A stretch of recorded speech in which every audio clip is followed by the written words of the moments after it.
చైనాలో క్విన్ అనే ఒక ఆవిడ 54 గంటలు పాములతో బావిలో గడిపారు. ఇది ఎలాంటి పరిస్థితో మీరే అర్థం చేసుకోండి. పాములంటేనే మనకి జుగుప్సాకరం, భయం. అవి తాకితే అది ఒకలా ఉంటుంది. అలాంటి పాములతో ఆవిడ 54 గంటల పాటు గడిపారు. అది బావిలో. ఆవిడకి ఈత వచ్చంట. ఈత కొట్టుకొని అలా ఉండిపోయారు.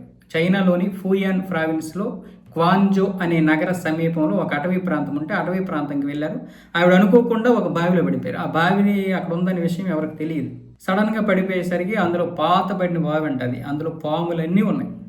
రకరకాల పాములు ఉన్నాయి. ఆ పాములతోనే ఆవిడ గడిపారు.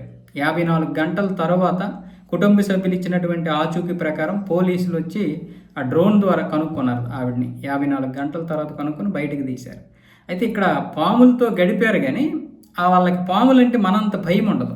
ఎందుకంటే ఇప్పుడు మనం చేపలు తింటాం. అలాగే కొన్ని పాముల రకంలో ఉన్నటువంటి చేపలు ఉంటాయి. మార్పులని లేకపోతే ముల్లంగి అని ఏవి ఉంటాయి కదా, జల్లలు అవి. అలాంటి చేపలు మనకు చూస్తే భయం ఉండదు. ఎందుకంటే మనం వాటిని తింటాం కాబట్టి.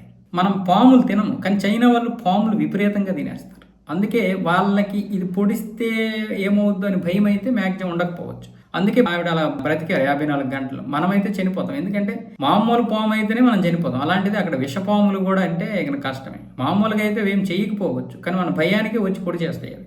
ఇందులో కూడా విషం ఉంటే వాళ్ళకి కూడా విషం ఎక్కొచ్చు, కానీ భయం అనేది ఉండదు కదా.